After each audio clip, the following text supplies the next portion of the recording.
Picture this. It's a sunny day in New York Harbor, and there, rising out of the mist like a grand, shiny goddess, is the Statue of Liberty.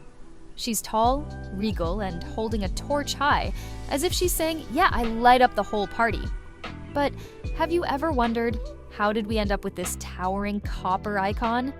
Buckle up, because Lady Liberty's story is a wild ride, involving French idealism, broken promises, and some serious engineering wizardry.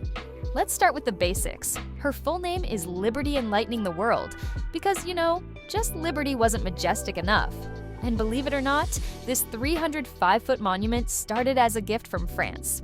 Yep, our friends across the pond thought, you know what America needs for its 100th birthday?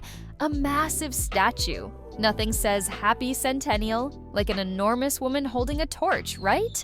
But before we dive into her iconic status, let's talk about the genius behind her.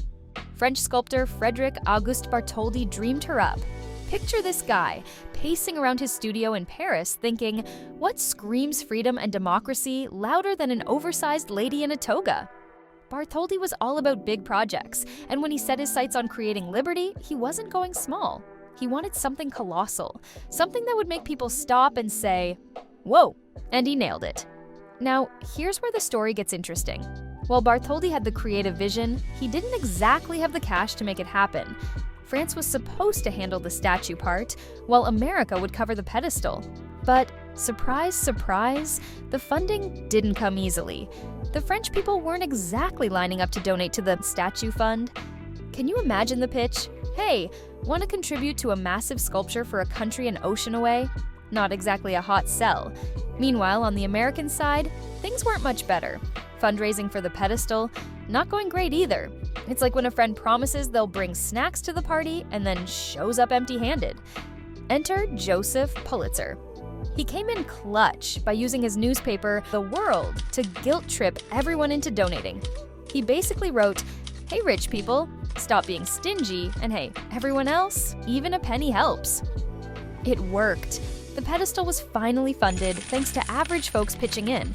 Once the money issue was settled, the engineering side of things came into play. The statue itself was built in France and shipped over in pieces. That's right, Lady Liberty crossed the Atlantic in 350 parts, packed into 214 crates.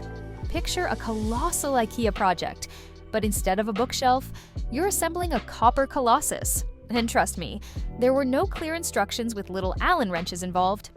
The statue's framework was designed by none other than Gustave Eiffel. Yes, the guy behind the Eiffel Tower. So if you thought the Statue of Liberty was just a pretty face, think again. She's got structural engineering chops.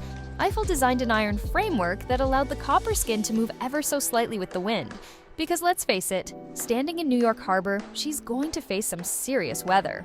But thanks to Eiffel, Lady Liberty's never had a bad hair day. After a long journey and some meticulous assembly, she was finally ready.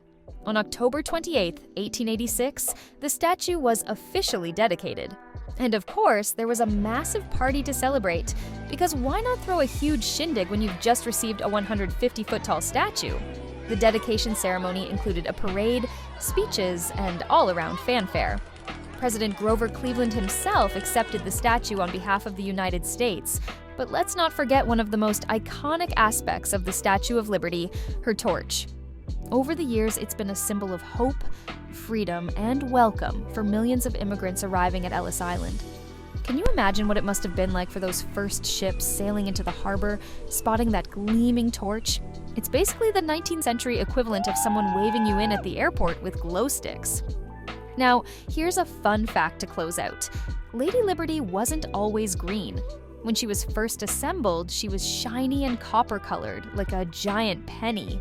But over time, oxidation did its thing and she turned that iconic shade of green. So yeah, she's basically been rocking the ultimate green patina makeover for over a century.